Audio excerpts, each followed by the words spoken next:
hablando esta noche de apariciones marianas y estamos hablando seguramente de las dos más carismáticas, la de Fátima y la de Guadalupe, y vamos a hablar de ellas. Carlos y Jesús habían ya marcado un poco los cánones, habían marcado un poco el contexto en el que nos debemos situar. Y Carlos nos hablaba de ese Portugal, pues muy en un estado muy difícil, viendo cómo perdían muchos soldados en el frente europeo, viendo cómo los alemanes invadían las colonias en África, Mozambique, y claro, eso necesitaba respuestas, y las respuestas llegaron supuestamente del cielo, ¿no? De la manera más inesperada, claro. Fíjate cómo Fátima se convierte en nada, en una aparición de carácter masivo, y no cayó en algo parecido. Está claro que las naciones necesitan de vez en cuando algo parecido. Lo que ocurre que en el caso de Portugal trascendió con mucho. El caso, por ejemplo, de los arqueros de Mons Falsos, que hablamos una vez. Bueno, golpes de fe, ¿no? Efectivamente. El 13 de mayo, como decía, tres niños, tres pastorcitos, se encuentran paseando por el campo cuando les sorprende una especie de relámpago muy brillante. Eso les asusta, que piensan que hay una tormenta y se refugian en una gruta que se llama Cova da Iria, que literalmente es la cova de Santa Irene. Bueno, eso lo dice, como ha dicho Jesús, ya todo, en un lugar sagrado. Es un lugar sagrado porque alguien lo había consagrado ya en el pasado a una santa. Bueno, una vez allí ven una mujer que desaparece entre un entorno de luz, con un extraño zumbido y una especie de sonido sordo, suave, como de un panal de abejas. Exacto, y con una disminución automática de la luminosidad del sol y un intenso calor. Entonces, a través de una pequeña nube blanca que se les forma delante, ellos perciben, bueno, una entidad, aparentemente, llega a decir una señora. Ellos creen ver una señora. Lo que ocurre es que lo de la señora es una interpretación que ellos dan porque no saben cómo definirlo. De hecho, la niña mayor tenía en aquel entonces 12 años.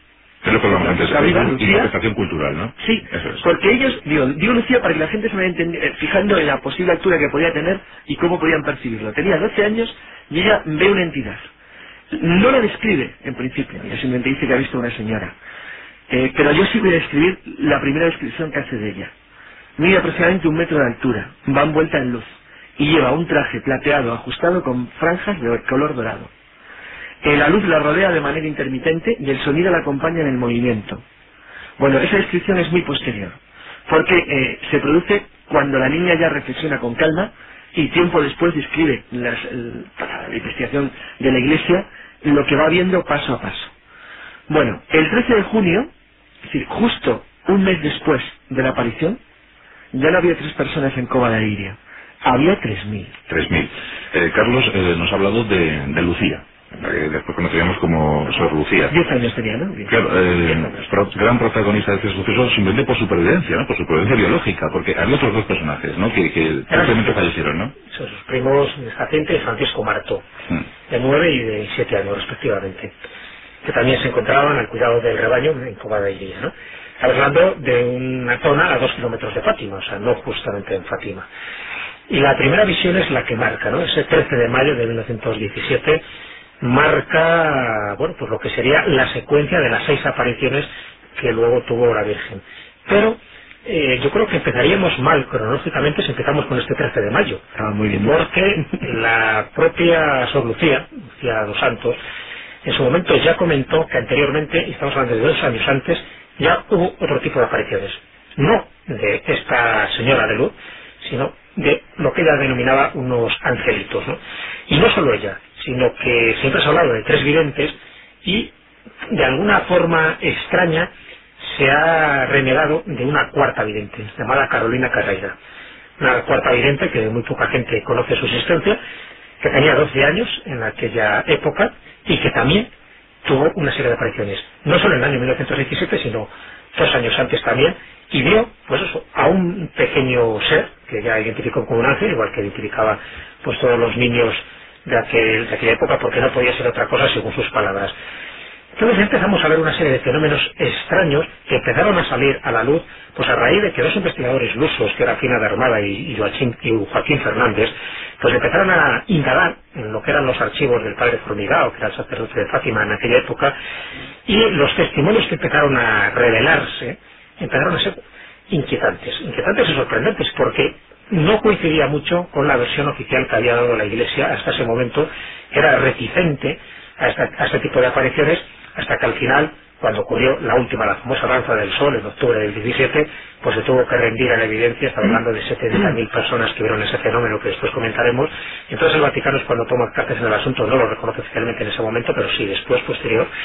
Entonces ahí es cuando se empieza ya a ocultar bastantes datos que desde mi punto de vista son esenciales para entender un poco el misterio, la génesis de lo que ocurre en Fátima en el año 1917. Porque ya digo, no empieza en el 17, sino que empieza a mediados de 1915, cuando Lucía, junto a María Rosa Matías, a Teresa Matías, una prima suya, y María Justino, contemplan sobre una arboleda algo parecido a una nube en cuyo interior se distinguía una mujer sin cabeza. Esa es la primera aparición realmente que empiezan a tener. Y después empiezan a ver un niño pequeño, un niño que ya digo que identifican como un ángel, y este niño hace algo bastante extraño, porque les da de comer y les da de beber. Agua, además, que es muy importante. Lo que le da de comer aparentemente parece que es una especie de sagrada forma o de hostia. Sí, una torta sin sal. Estamos hablando de antes de 1916. Bueno, Fina de Armada, esta investigadora rusa que he mencionado antes, cree que estas sustancias fue lo que les permitió ver, en lo sucesivo a la entidad femenina, ¿no? Es como si les fuera preparando ya de los acontecimientos que realmente iban a ocurrir. Por lo tanto, no olvidemos estas apariciones anteriores que surgieron y que están reconocidas en las memorias de la hermana Lucía, unas memorias que ella escribió a partir de los años 40 y que se titulan Fátima en las propias palabras de Lucía. Ese es el opúsculo que escribió, ¿no? Y la descripción que hace Lucía de este ángel, ojo al dato porque estoy citando textualmente lo que ocurre, lo que ella describe en sus memorias. Dice: era un joven de unos 14 o 15 años, más blanco que la nieve, transparente como el cristal cuando lo atraviesa el sol, y de una gran belleza. Para ella era un ángel. Hablamos de 6 apariciones. 6 apariciones, aunque realmente son 5, y está hablando de las apariciones oficiales. Y se puede hacer una especie de cronología interesantísima, porque la primera empieza el 13 de mayo de 1917, era un domingo, es cuando ven a esta señora luminosa, hermosa y brillante, dice que más brillante que el sol, según sus palabras. Ella les habla, pero solo Lucía les oye decir esto, una frase, yo creo que bastante enigmática. Dice, sin mover los labios: no temáis, no os haré daño, soy del cielo. Esa es la primera aparición. La segunda aparición, un mes después, el 13 de junio del 17, se vuelve a aparecer en la encina. Se nos olvida ese pequeño detalle, pero es crucial, hay una encina clave. Y se escucha un trueno subterráneo y aparece en el cielo una nubecilla blanca. Por cierto, un testigo oye el zumbido de abejas de manera muy intensa, uno de las 3.000 personas. Es curioso lo del zumbido de abejas porque a mí siempre me ha llamado la atención las apariciones importantes, y una de ellas, por ejemplo, la de Montserrat. También, cuando los pastorcillos del Monistrol encuentran la imagen, que no la aparición, la imagen de Montserrat la Moreneta, también escuchan ese mismo zumbido de abejas. Es un zumbido muy similar al microondas. Este zumbido también es muy parecido a lo que ocurre en las apariciones ufológicas, momentos antes de que el ovni se materialice o que aparezca algo fuera de lo inusual. Es decir, ese tipo de apariciones paranormales se escucha como esa emisión de un zumbido extraño. Siempre lo más parecido dentro del mundo natural sería ese zumbido de abejas, pero que es como un zumbido de microondas. Es como si se estuviera graduando, ¿no?, la sintonía para que esa aparición tuviera su cierta relevancia en nuestro mundo físico o tridimensional, ¿no? Es curioso ese dato, que no olvidemos, porque casi siempre se da en este tipo de apariciones que son trascendentales para, ya no digo para la historia de la religión, sino para casi el movimiento sociológico del momento y de la zona, ¿no? Pues parece que estamos insinuando que siempre en realidad vemos lo mismo. Ojo. No. Esa pregunta casi es capciosa, no se podría decir, porque sabes que el fenómeno lo reinterpreta el testigo y el vidente, y lo reinterpreta en función de sus creencias. Por eso el fenómeno es selectivo, por eso siempre elige a una serie de personas y no a otras, porque lo que importa, lo vuelvo a repetir, es el lugar y la interpretación que se dé de ese lugar y como las consecuencias sociológicas que eso puede generar. Porque claro, aquí hablamos de una de las hipótesis más atractivas para Salvador Freixero, por ejemplo. Salvador Freixero decía que muchas de estas apariciones, él tiene una interpretación muy sui generis, pero muchas de estas apariciones lo que buscan es alimentarse de la energía que emana por parte de los fieles que se congregan en ese lugar. Por lo tanto, hay como un fenómeno de biofeedback. Por un lado, los fieles se están aprovechando de la fenomenología porque a partir de ese momento las aguas son milagrosas, tienen virtudes terapéuticas, pero por otro lado la entidad también se está aprovechando de esa aglomeración para, vamos a llamarlo, nutrirte. Además, lleva una especie de crescendo generalizado, porque es como si de alguna manera quien provoca el fenómeno fuera capaz de percibir que está teniendo éxito. Entonces, aquí rápidamente es como si dicen, ostras, qué bien va esto. Vamos a ir apretando un poco más porque esto gana en audiencia. Sí. Volvamos a la historia oficial porque podemos acabar en la granja y... 13 de julio, nos toca la siguiente. 13 de julio, sí. 13 de julio, 4.500 personas. Los tres secretos. Pero ya 4.500 personas. O sea, el 13 de julio es cuando se desvela. Sí, efectivamente. Bueno, el mensaje único... Que se revelan, sí. Sí, efectivamente. El mes siguiente, el 13 de agosto, aquí, las autoridades es cuando retienen a los niños con la intención de hacerles confesar que todo fue un engaño, cosa que no consiguen. En el lugar de las apariciones se habían congregado 20.000 personas que esperaban a los niños que no llegaron a aparecer. Por lo tanto, ahí no hay aparición mariana, pero sí se producen unos extraños fenómenos luminosos. Y sobre los presentes cae lo que algunos denominan una lluvia de copos blancos de una sustancia desconocida, tal como publicó el diario de noticias. Bueno, esta sustancia es parecida a lo que en los medios ufológicos se conoce como cabello de ángel, que suele preceder a apariciones ufológicas. Bueno, dos cosas interesantes de testigos. Recordamos que aquí no estaban los niños. Manuel Pedro Marto, que era un testigo que declaró bajo juramento que en el entorno luminoso de las nubes, porque las nubes fueron cambiando de color durante el fenómeno del relámpago, que fue muy breve en el tiempo, pero muy intenso, aparecieron las 18.000 personas, dijo que él aseguraba haber visto un globo luminoso que giraba sobre sí mismo. Asimismo, los testigos que habían visto la caída del cabello de ángel citaron que el sol reflejaba entre las nubes diversos tipos de colores sobre la gente. Sería una especie de fenómeno que lo llamaríamos como de proyección de láser de colores sobre nubes bajas. Algo muy sorprendente. Tanto es así que esta vez las autoridades oficiales, que habían intentado presionar en la aparición anterior a los niños, se dan cuenta ya de una manera muy clara que se está enfrentando a un fenómeno masivo. Después del 13 de agosto, ¿qué ocurre, Jesús? Pues vamos al siguiente mes. Estamos ya en el 13 de septiembre, ya donde hay cerca de 30.000 personas congregadas. Y estas 30.000 personas ven un globo luminoso girando por las nubes. Por supuesto, la aparición mariana que tienen los niños en trance. Estoy resumiendo lo más importante de la aparición. Habías comentado que el 13 de agosto esos niños fueron retenidos. Sí, los liberan el 19, que tienen una aparición de nuevo, además.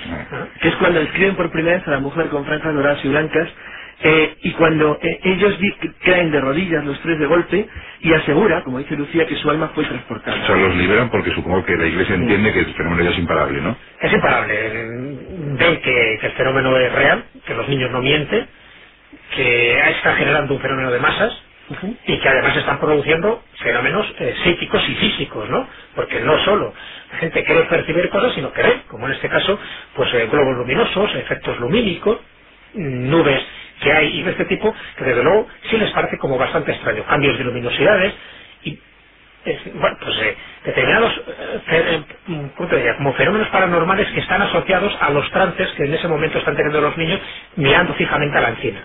Por supuesto nadie ve a la Virgen, pero sí como determinadas cosas, ¿no? Ese tipo de fenomenología paranormal y mariana que en otros tipos de apariciones, como la del Escorial, pues también coinciden, ¿no? En apreciarse incluso los olores a rosas. Entonces el 13 de septiembre sería ya el último.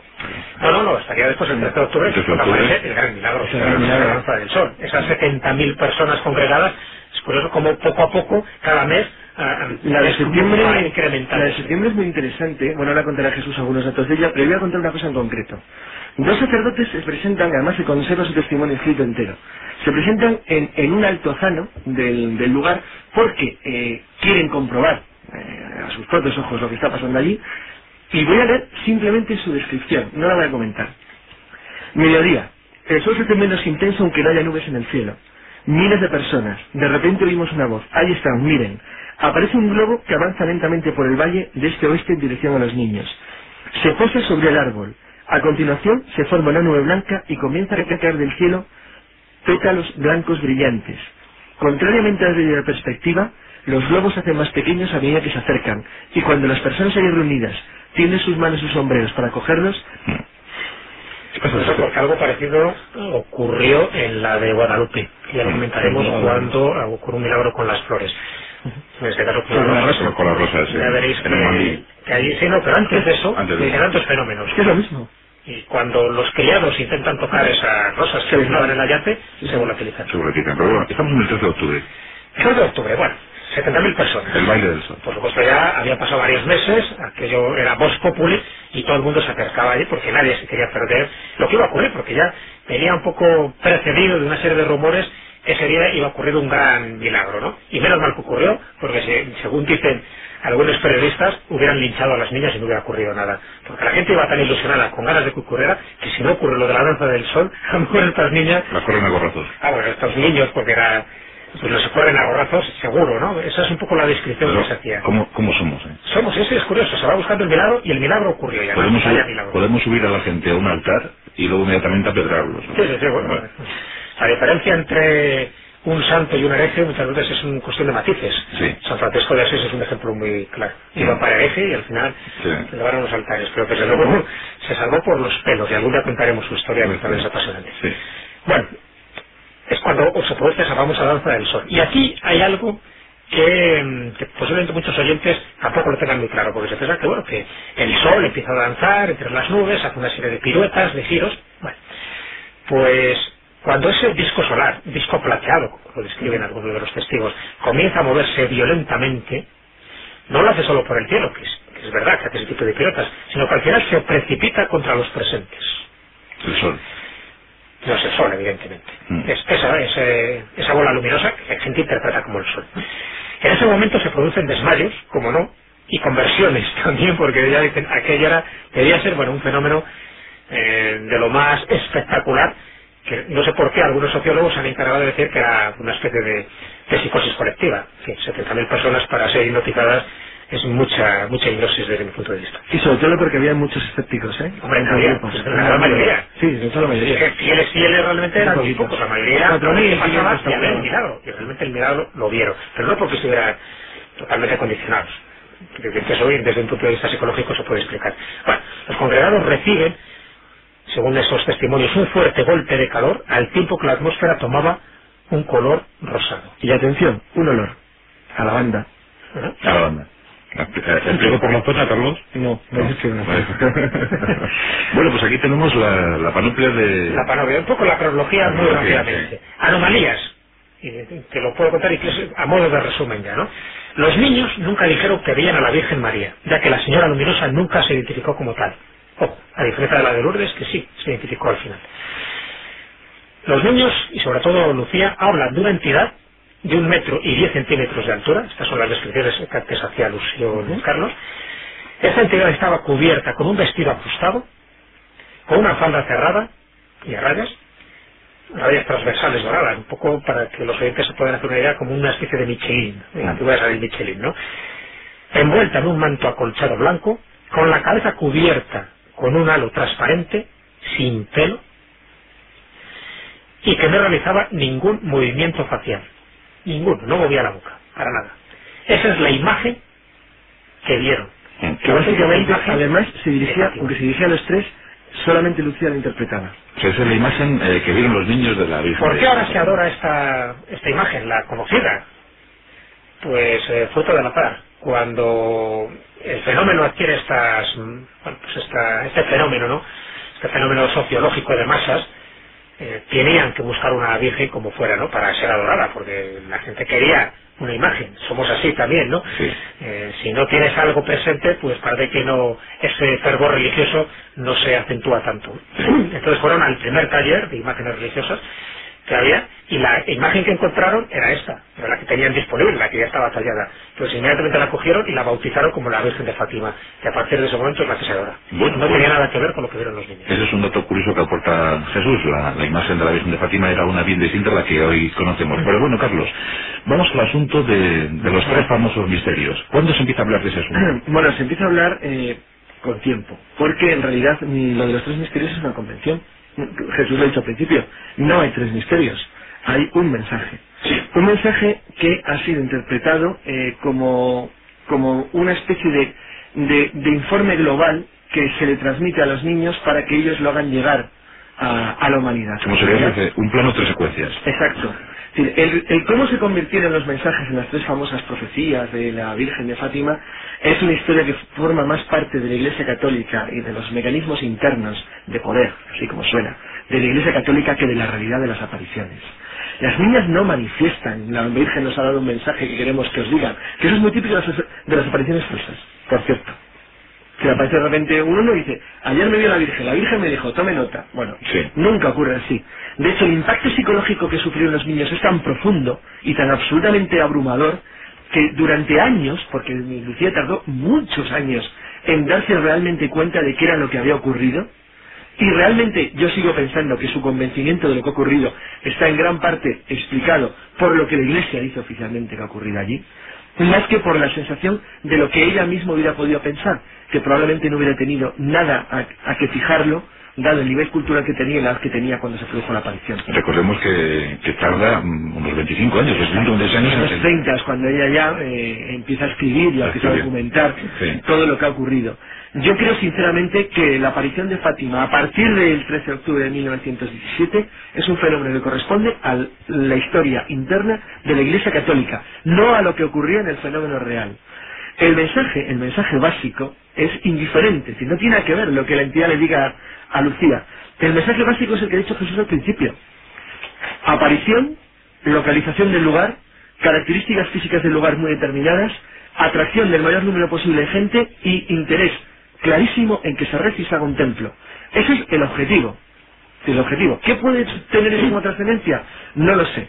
El hecho cierto es que luego la Iglesia Católica ha convertido el fenómeno de Fátima en uno de sus elementos clave en el siglo XX, pero más como manipulación de tipo político, que para mí sinceramente, y no valoro, no hay juicios si para bien o para mal, lo han bordado, o sea, tengo que reconocerlo. Sí, por lo de Juan 23, ¿no? Sí, es fantástico. Es decir, el famoso mensaje apocalíptico, que es absolutamente falso, que no existía, que utilizó la Iglesia con Juan 23 para intentar convencer a los líderes políticos del mundo de que el camino que llevaban de enfrentamiento a la Guerra Fría no era correcto, es una manipulación de nivel político del control de una situación, y en este caso el miedo, es decir, el miedo instintivo que todavía se podía generar en los altos líderes del mundo, que podían llegar a pensar, aunque se quedaran ateos, como por ejemplo el presidente obviamente de la Unión Soviética, de que realmente la Iglesia sabía algo que ellos no tenían capacidad de saber y que ese algo podía ser verdad. Eso me parece fascinante como utiliza. ¿Cuál era el problema? Que es que el mensaje de Fátima, tal y como la Iglesia había dicho, vencía el 31 de diciembre de este año. Alguien tenía que decirlo ya. Entonces no han tenido más remedio en cierto modo que decirlo. Y romperlo, porque al fin y al cabo los objetivos de la manipulación, si se puede llamar así, ya estaban logrados de sobra. Bueno, señores, yo creo que aquí hemos contado unas 123 veces el misterio de Fátima, pero claro, si no lo decimos hoy, pues también nos lo van a reclamar. Así que vamos con esas líneas, Jesús, si nos puedes contar en qué consistía el gran secreto de Fátima. La última parte, ¿me refieres? ¿No? Todos. Yo creo que podemos hacer un resumen de todo lo que dijo la Virgen, de todo lo que permitió la Virgen. Pues vamos a ver, tengo un poco de memoria porque ahora no me he traído el secreto. Las líneas maestras. Claro, las líneas maestras, en un principio, lo que, la primera parte de ese gran secreto, lo que le transmite es una visión del infierno, terrorífica parece ser, ¿no? En donde quedan pues bastante asustados, porque no solo es lo que les transmite la Virgen, sino la visión que ellos tienen para el ser del infierno, ¿no? Sí. Entonces eso sí que les pone pues un poco en guardia de lo que están viendo, aquello va en serio. Y pues de ahí se vuelve otra vez a reincentivar la idea de que el infierno existe y el cielo, y bueno, pues un poco lo que son los dogmas clásicos de la Iglesia, ¿no? Después se habla de la conversión de Rusia, algo curioso, porque sabes que esto ocurre en el 17, es decir, ocurre antes de la Revolución de Octubre bolchevique. Por lo tanto, esto se ha interpretado a posteriori, diciendo que, bueno, que realmente, o bien la Virgen fue profeta ahí, estuvo anunciando que Rusia iba a ser comunista y luego se tenía que convertir. O recordamos las palabras de Carlos Canales, ¿no? Sí. Hace unos minutos. También, exactamente. Y entonces que había que consagrar también el corazón de Jesús. Y bueno, ya la tercera parte, esa famosa, ¿no? Pues era lo que se supone que era un mensaje apocalíptico, y después lo que estaba más o menos prediciendo. Era hay que tener en cuenta lo que, el mensaje de Fátima, tal y como se conserva, es lo que Sor Lucía escribió luego de propia mano. Claro, que no tiene nada que ver realmente con la... Bueno, sí, un mensaje muy simple. Exacto, es un mensaje muy simple, muy ñoño, muy interpretable. Es decir, de hecho, ni siquiera la Iglesia pone de acuerdo. Una vez que lo han revelado, ni ellos mismos saben lo que están opinando sobre lo que dice ahí. Pero que no deja de ser una transcripción muy posterior en la fecha a la aparición. Es decir, efectivamente la aparición Jesús la ha definido. De hecho, cuando hay quien dice que en realidad predijo la Segunda Guerra Mundial, porque habla de un conflicto en el reinado del Papa del reinado de Pío XI, que pudiera ser la Segunda Guerra Mundial, pero la verdad es que no está nada claro. No, a mí... Yo creo que el mensaje es totalmente secundario. Exacto. Y no tiene para mí ninguna importancia. Yo estoy de acuerdo contigo, yo estoy en tu línea. El mensaje es absolutamente secundario. Lo importante es la utilización que de ese mensaje haga Claro, y el hecho cierto es que el impacto de Fátima en la cultura occidental, aunque parezca una broma, es inmenso. Después pues ya sabemos las consecuencias. Más o menos el mensaje fue transcrito años después, cuando Lucía aprende a leer y a escribir. Y bueno, pues hasta la fecha, pues fíjate. Y hasta ahora. Bueno, pues la manipulación que ha habido de ese mensaje, para bien y para mal, ¿no? Porque es verdad que en Rusia toda esa conversión del que decía, esa segunda parte del mensaje, pues ha influido psicológicamente, ¿no? Sobre todo para la Iglesia, que estaba en la clandestinidad durante toda la época comunista en lo que era la antigua Unión Soviética, pues ese mensaje le ha dado ánimos y ha hecho que esa Iglesia pues no decayera, porque estamos hablando de un régimen comunista que duró muchísimos años y fue pues un ataque brutal a todas las instituciones religiosas, como siempre ocurre en cualquier dictadura, sea del siglo que sea, muchas veces, ¿no? Pues este es el asunto de Fátima. Yo creo que convenía volver atrás en el tiempo para averiguar que no fue no solo una visión, sino varias visiones, hasta 6 nos apuntaba Jesús Callejo, y que hubo unas circunstancias muy extrañas que rodearon estos fenómenos. Y yo creo que está bastante bien la visión que nos han ofrecido nuestros asesores. Pero señores, vamos a Nueva España, vamos al siglo XVI. Antes lo has hecho bien, Carlos, ahora debes darnos el contexto en el que nos... 9 de diciembre de 1531, han pasado 9 años desde la toma de Tenochtitlán por Cortés. El gobierno español está ya establecido firmemente en el Valle Central de México. ¿9 de diciembre de 1531. 31. El gobierno español está firmemente establecido en el Valle Central de México, pero hay problemas. Los conquistadores son una minoría absoluta, ridícula, apenas unos pocos millares. La frontera todavía no ha llegado a los chichimecas, es decir, no está muy poco más al norte de lo que hoy es la zona central del país. Y apenas hace unos años antes, en 1524, Pedro Alvarado ha comenzado el sometimiento de los territorios mayas y quiches del sur. Es decir, la conquista española es sólida pero muy inestable.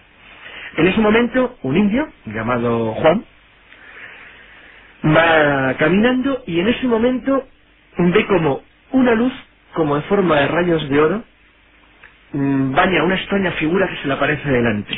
Al llamarse Juan, exacto, debemos entender que es una voz. Se llamaba, igual que he recogido el nombre, Águila Cantarina, ¿no? Sí, era Cuauhtrouar, que más o menos significa el que habla como el águila. Como el águila. Sí, Águila Cantarina. Bueno, yo lo tenía traducido como Águila Cantarina. Se había hecho bautizar en el año 1525, entonces ya los como el primeros nombre cristiano de Juan Diego. Bueno, él iba camino de la iglesia de Tlatelolco y oye pájaros.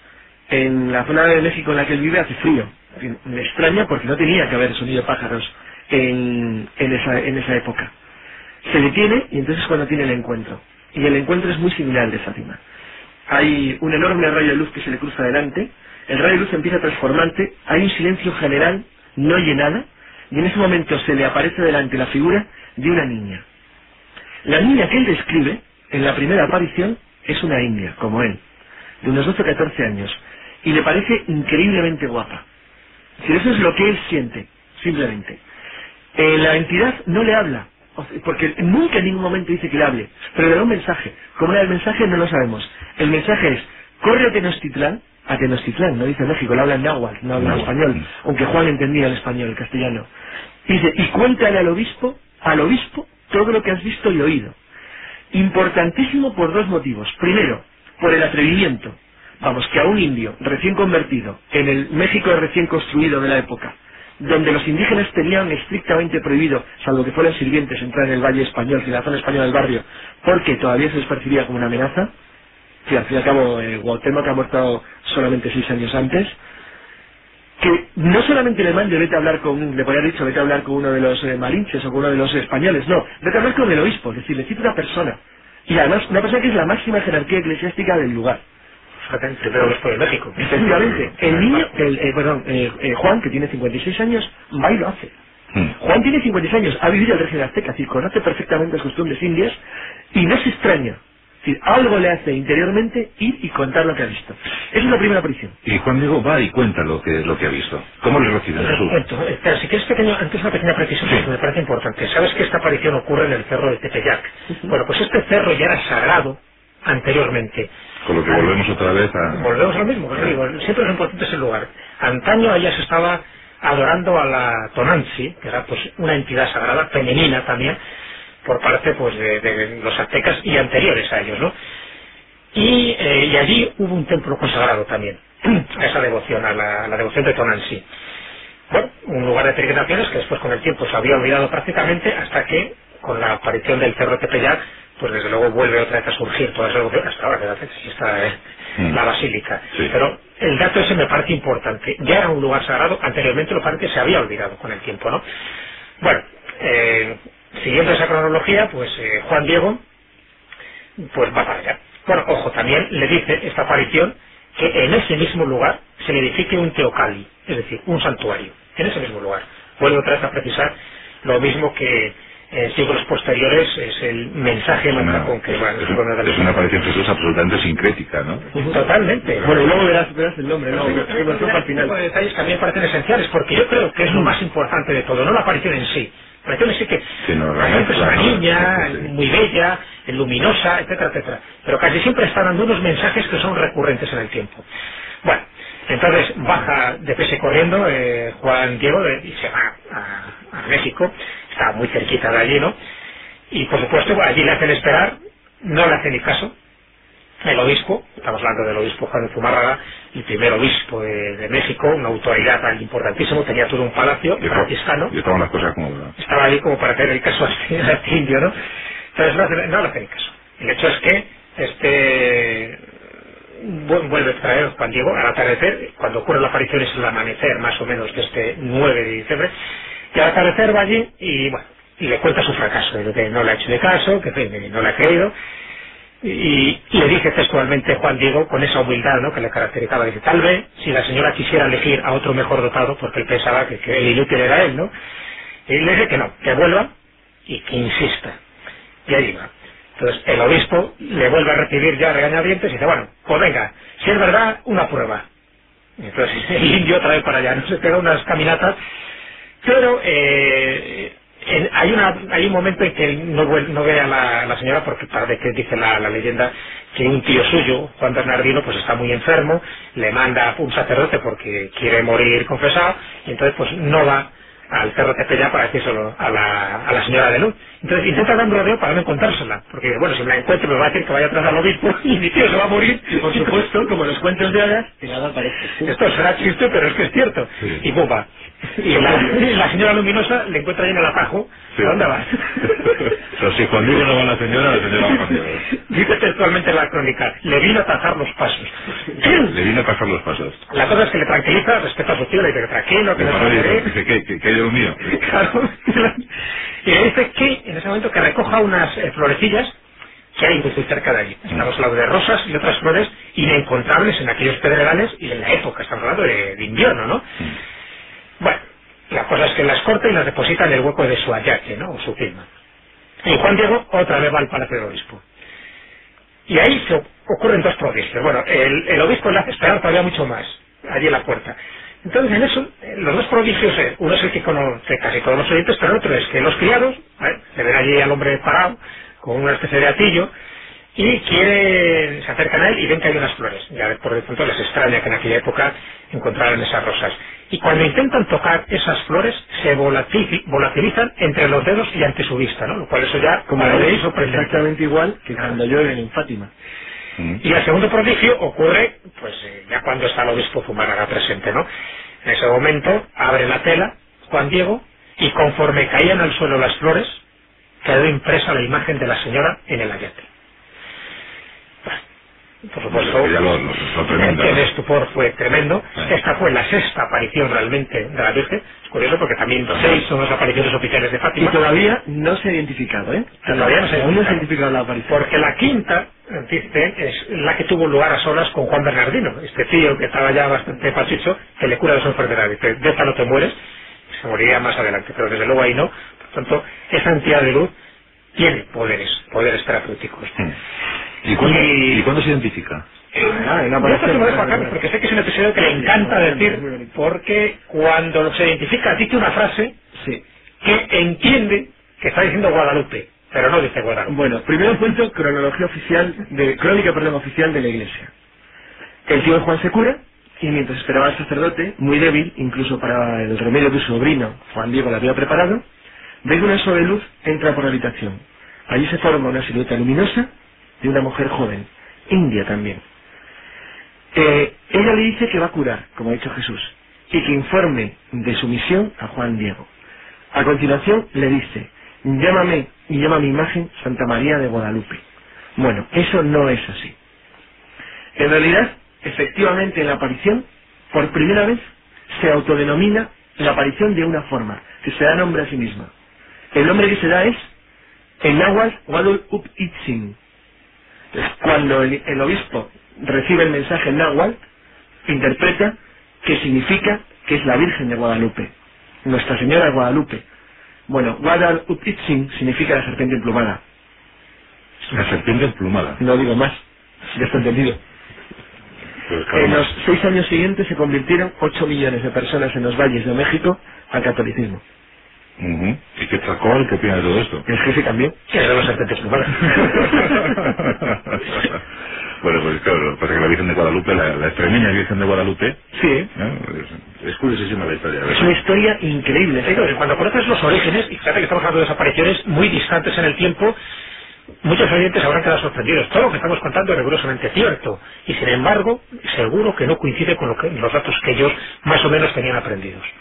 Bueno, ¿y qué hay de esas imágenes impresas en la retina de la Bueno, claro, la Virgen de Guadalupe pues tiene mucha más historia, ya no solo la aparición en sí, que hubiera quedado como una aparición mariana, más o menos espectacular, pero lo sorprendente empieza a surgir a finales del siglo XIX y sobre todo ya en el XX, cuando se empiezan a hacer análisis de la tela y de la imagen. Y aquí hay dos elementos pues sorprendentes. Uno es la propia tela. La tela ya es un enigma en sí. Estamos hablando de la yate, que es un tejido tosco formado por fibras de maguey, es decir, una tela que en circunstancias normales no hubiera pasado de 20 o 30 años sin pudrirse, por el material con el que estaba confeccionado. Sin embargo, fíjate que todavía se sigue manteniendo ahí intacto.